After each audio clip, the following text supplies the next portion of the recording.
Hola, ¿cómo están? Bueno, les cuento que estoy acá en el Cerro de Guadalupe y hoy vamos a hacer un recorrido acá por el bosque de pinos en todos los cerros orientales, así que les voy a estar contando cómo pueden inscribirse a estos senderos y a estos recorridos, cómo llegar hasta acá y qué es lo que vamos a hacer el día de hoy. Para inscribirse en las caminatas simplemente ingresamos a caminos.eaab.gov.co.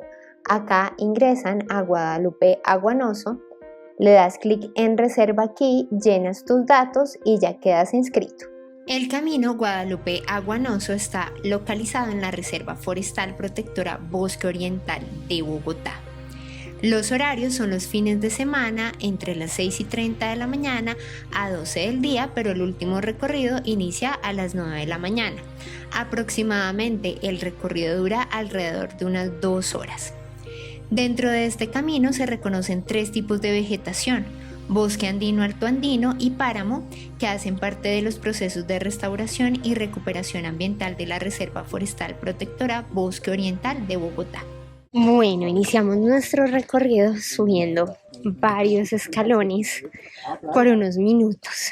Este recorrido es totalmente gratuito, pero es muy importante que puedas hacer la reserva con al menos 8 días de anticipación, ya que los cupos son limitados. Dentro de las recomendaciones principales es importante que puedas aplicarte bloqueador solar, llevar también una chaqueta abrigada, ya que en algunos tramos vas a encontrar bastante calor, pero en otros tramos vas a encontrar bastante viento y frío. Debes llegar con 10 minutos de antelación, llevar tenis cómodos, ropa cómoda e hidratación. Las mascotas no pueden ingresar al camino. Si el día de la caminata se presenta lluvia muy fuerte, la caminata queda cancelada. Durante todo el recorrido, en épocas que especialmente ha llovido, vas a poder encontrar diferentes tipos de hongos. Debes tener en cuenta que no todos son comestibles y es mejor preguntarle al guía. Okay. Entonces lo que ustedes hacen simplemente es como quitarle esa capita como babosita que tiene, que eso es como un mecanismo de defensa que tiene el hongo. Y en la parte baja, si ustedes observan acá, vean, tiene como unas esporas, ¿sí? Entonces uno le quita esas esporas y queda como una capita delgadita, y eso es lo que uno consume generalmente. ¿Sí? Ustedes lo pueden hacer con huevos, simplemente sofrito con mantequilla, y es muy rico, se llama boleto. Lo que les digo, lo que pasa es que sí no es fácil de encontrar en Colombia. Bueno, y en este recorrido ustedes pueden inscribirse en la página de Cerros Orientales, que les voy a dejar en la cajita de descripción.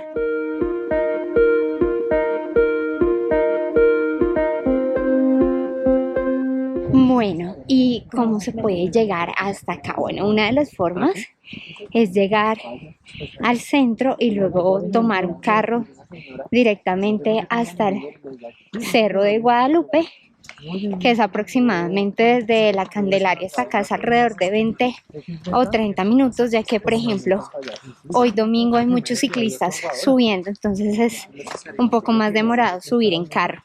Más o menos vamos a hablar un poco de los diferentes ecosistemas que podemos encontrar a lo largo de los cerros orientales de la ciudad de Bogotá. Entonces esta cadena montañosa, bueno, esta pequeña cadena montañosa que vemos aquí, en este pequeño espacio, es lo que generalmente se denomina los cerros orientales de la ciudad de Bogotá.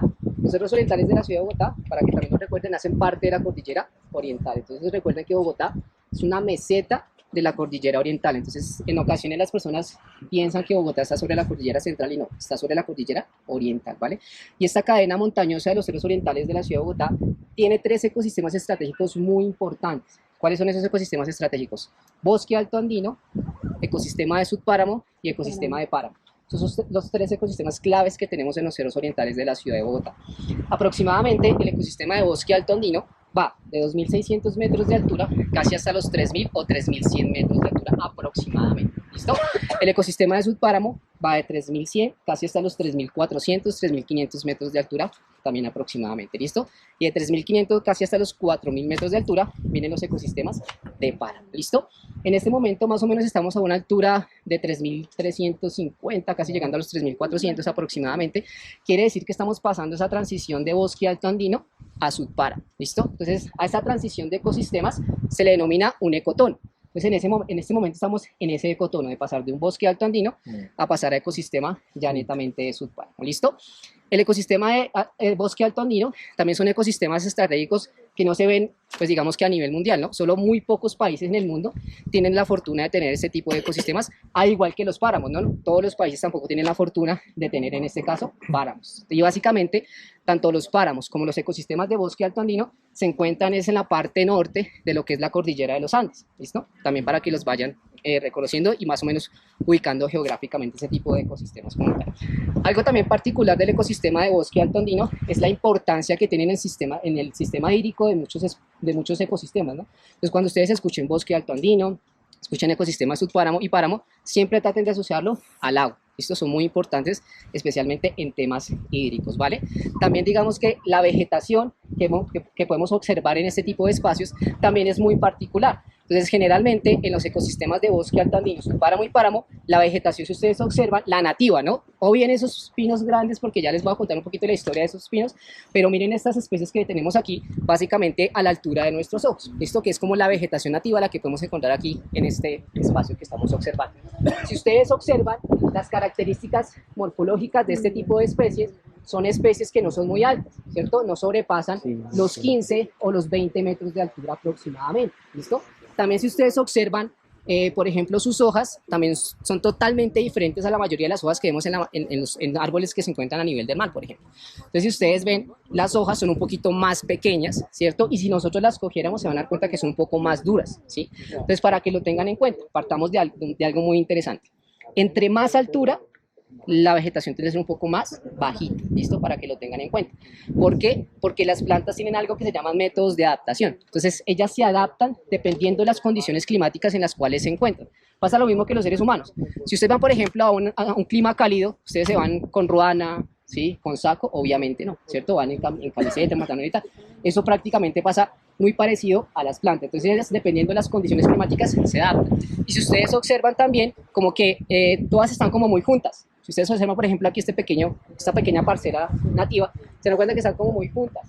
¿Por qué? Porque entre ellas mismas se resguardan del frío que se puede generar con la zona. Para que lo tengan en cuenta. Entonces, es una característica que empezamos a observar en este tipo de bosques, ¿vale? También los bosques altos andinos son muy importantes porque los llaman bosques de niebla, ¿sí? O también bosques interandinos. Como les decía, no únicamente bosques que ven en la cordillera de los Andes. Entonces, generalmente este tipo de lugares, a pesar de que pues ya el tema del cambio climático pues, ha cambiado un poco las condiciones del clima en estas zonas, pero generalmente, con frecuencia, estas zonas son totalmente nubladas, por ejemplo, como las que vemos allá, esa nube que está empezando a bajar. Entonces, ¿qué sucede? Que esa vegetación que tenemos aquí es la que capta toda esa nubosidad o lluvia horizontal que llaman, ¿cierto? Y lo que hace es que empieza a pegar en la mayoría de estas plantas y se empiezan a formar pequeños cristales de agua, que es lo que generalmente hace, por ejemplo, el frailejón. Entonces empiezan a filtrar el agua y empieza a existir un proceso de filtración que va formando ríos y quebradas muy importantes en la zona. Entonces siempre asocien bosque alto andino, subpáramo y páramo con el tema hídrico. Listo, para que lo tengan en cuenta.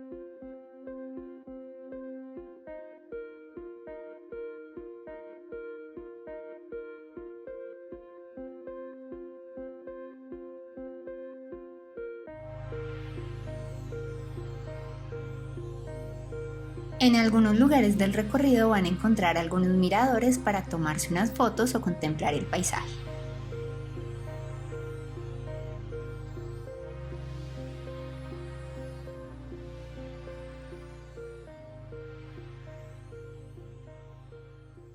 Otra cosa, pues digamos aquí de rescatar de la zona, es que ustedes dirán, bueno, David nos está diciendo que si la vegetación de bosque alto andino es bajita, ¿qué hacen estos grandes árboles acá? ¿Listo? Entonces, estos árboles que tenemos acá son especies que han sido introducidas a lo largo de los años. Entonces, especialmente esta, que es el pino pátula, así se le conoce a esta especie, pino pátula. El pino pátula junto con el eucalipto, con las acacias, por ejemplo, junto con otras especies como los cipreses, fueron introducidas a los cerros orientales de la ciudad de Bogotá por allá a finales de 1800, inicios de 1900. ¿Con qué propósito se hace? Pues resulta que cuando llega la colonización española a nuestro territorio, pues ellos empiezan a extraer material vegetal de los cerros orientales de la ciudad de Bogotá. Digamos que en cierta medida esos fueron los primeros impactos que empezaron a sufrir los cerros orientales en nuestra ciudad. Entonces, hacia esa época, pues la alcaldía o el distrito en su momento, pues ve necesario volver a reforestar los cerros orientales de la ciudad de Bogotá. Entonces, digamos que pues en su momento fue la cura. Es como cuando ustedes tienen una herida, ¿qué hacen? Pues se ponen la curita. Pues en su momento fue la cura, pero pues lastimosamente no se hicieron como los estudios pertinentes del tipo de vegetación que se iba a sembrar sobre los cerros orientales de la ciudad de Bogotá, y deciden traer estas especies. ¿Qué sucede con estas especies? Estas especies se convierten en especies alelópatas. En términos del común, es que se convierten en plantas envidiosas, por decirlo en cierta medida, que no permiten que crezca otro tipo de vegetación cercana a ellas. Entonces, por ejemplo, vemos aquí un caso de esta especie. Si ustedes observan, se genera como un colchón, ¿cierto?, en el suelo. Las hojas de estas especies se les conoce como acículas. Entonces las acículas, cuando caen al suelo, van generando ese colchón de acículas. Resulta que esas acículas no permiten pues, que en cierta medida ingresen rayos del sol al suelo, que se filtre el agua normalmente en esta zona, entonces genera como una permeabilidad en el lugar. ¿Qué sucede? Que también en cierta medida tiende a bajar el pH del suelo. Cuando los suelos son muy bajos en pH, se acidifican, son suelos ácidos. Y cuando los suelos son muy ácidos, pues generalmente, ¿qué sucede? Que no crece microbiota. Si no crece microbiota, pues no hay microorganismos. Entonces, ¿quién descompone esas acículas? No hay quien las descomponga fácilmente. Entonces, se tardan muchísimos años en poderse descomponer ese tipo de acículas. Entonces, van generando pues ese colchón de acículas. Y otra cosa es que estas acículas son altamente combustibles. Entonces, por ejemplo, ahorita en enero que veíamos los incendios forestales que se presentaban aquí sobre los cerros orientales, pues en cierta medida esta especie también ayudaba a propagar esos incendios forestales porque es altamente combustible. Entonces digamos que esas son las problemáticas que están asociadas a este tipo de vegetación.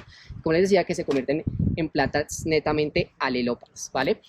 Digamos que pues muchas personas dicen, bueno, ¿y por qué no los talamos, cierto? Pues sería lo mejor. Pero pues digamos que tampoco es tan así de la noche a la mañana de venir a talar y arrasar estas plantaciones de pinos, pues porque no, digamos que en cierta medida no hay planta mala. Sí, lo que pasa es que, como decía una propaganda ya hace mucho tiempo, se encuentran en el lugar equivocado, ¿cierto? Es básicamente eso. Entonces, otra cosa muy importante es que estas especies nos están prestando algo que se llaman bienes y servicios ecosistémicos, ¿sí? Entonces, por ejemplo, ¿qué servicio nos puede brindar una planta a nosotros, los seres humanos? Sombra. Regulación, ¿cierto? Por ejemplo, ¿qué otras cosas? Respiración. Oxígeno, ¿cierto? Algo muy importante. Y pues hábitat también, posiblemente de otras especies. Entonces tampoco podemos llegar de la noche a la mañana y arrasar con este tipo de plantaciones. Sin embargo, obviamente sí se están haciendo cosas en la ciudad. La Secretaría Distrital de Ambiente, el Jardín Botánico, lo que hacen es que cogen pequeñas parcelas, talan estas especies, ¿cierto? Y siembran vegetación nativa. Entonces eso es lo que se conoce como procesos de restitución vegetal. Pues lo que hacen es talar estas especies y sembrar vegetación nativa. Digamos que el propósito de las entidades a largo, pero a muy largo plazo, porque yo creo que eso no lo vamos a alcanzar a ver nosotros, es que estas especies, en los cerros orientales vuelvan a tener la misma vegetación que tenían hace mucho tiempo, pero especialmente con vegetación netamente nativa. Listo, para que lo tengan en cuenta.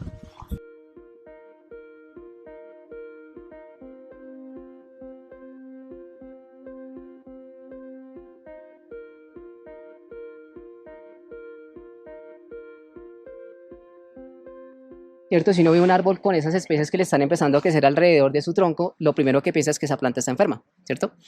Pero en realidad no es así. De hecho, los líquenes son fundamentales en estos territorios y también son bioindicadores de calidad de aire. Si ustedes, por ejemplo, ven los árboles allá en la parte urbana de la ciudad de Bogotá, y especialmente los que están sembrados sobre las avenidas, échenle un ojito después cuando estén por allá en la parte urbana de la ciudad, échenle ojo a los árboles, al tronco de los árboles, al tallo de los árboles, especialmente los que están sobre las avenidas, y ustedes se van a dar cuenta que sobre el tallo de esas especies no le van a encontrar un líquen, por ejemplo, ¿sí? Entonces son bioindicadores también en cierta medida de calidad de aire. Entonces donde ustedes vean este tipo de especies, quiere decir pues que en cierta medida pues el aire aquí en esta zona pues no está tan contaminado como podría estarlo pues básicamente en la parte baja de la ciudad, no en la parte urbana de la ciudad.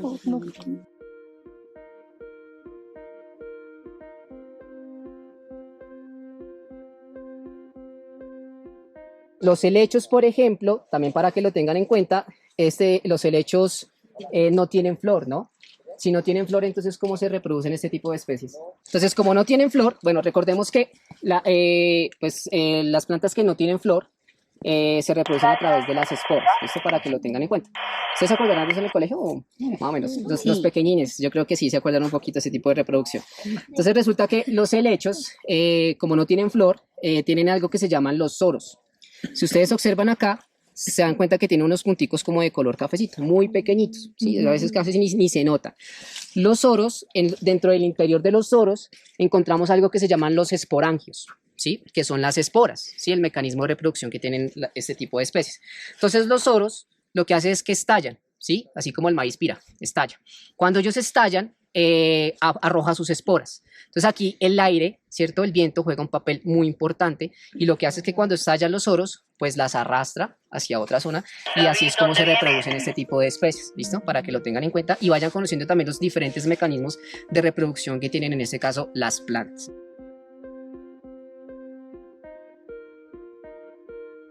Y a medida que vamos avanzando en el recorrido está haciendo más frío y más viento, por ello es muy importante que puedan traer una chaqueta abrigada ya que pasamos por diferentes climas.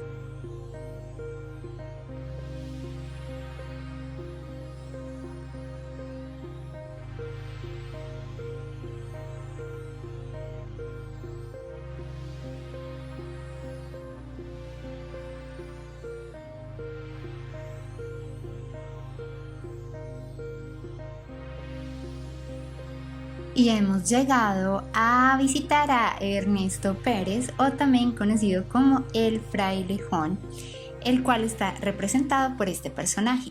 Les cuento que Ernesto Pérez, los frailejones acá tienen alrededor entre 15 a 20 años en Colombia y hay más de 95 especies. Los frailejones van creciendo entre 1 a 3 centímetros el año, así que cuando ustedes vean un frailejón más o menos de 15 o 20 centímetros, pues van a saber que es un frailejón que es muy taita, o sea que es como le llaman también el taita porque tiene una longevidad muy grande y pues obviamente como esa sabiduría.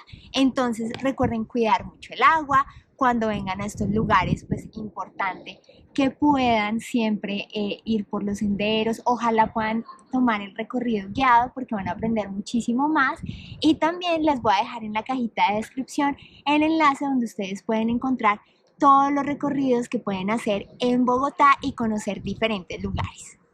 Y recuerdan la canción Yo soy tu amigo frailejón Ernesto Pérez. Bueno, busquen la canción para que se la aprendan. El nombre de frailejón no es un nombre netamente colombiano. En algunos pueblos del país lo llaman moque o moco, ¿sí? Las comunidades indígenas, por ejemplo. Y el frailejón es un nombre netamente español, viene prácticamente de los españoles y lo llaman así por los frailes españoles, ¿no? Entonces decían que los frailes tenían una vestimenta que su cuello era muy alto. Entonces desde la lejanía parecían frailejones. Entonces desde ahí viene el nombre de frailejón, ¿listo? El género, por ejemplo, que es el Espeletia, viene también básicamente de un español que fue el virrey Espeletia. José Celestino Mutis, cuando llegó a la zona de los páramos, identificó los frailejones, en honor al virrey Espeletia, le colocó el nombre científico del género Espeletia. Bueno, y si les gustó el video del día de hoy, recuerden darme manito arriba, suscribirse a mi canal y activar la campanita con todas las notificaciones porque cada semana les traigo nuevos destinos y tips para viajar. Los invito a ver el próximo video y nos vemos en nuestra siguiente aventura. ¡Mua!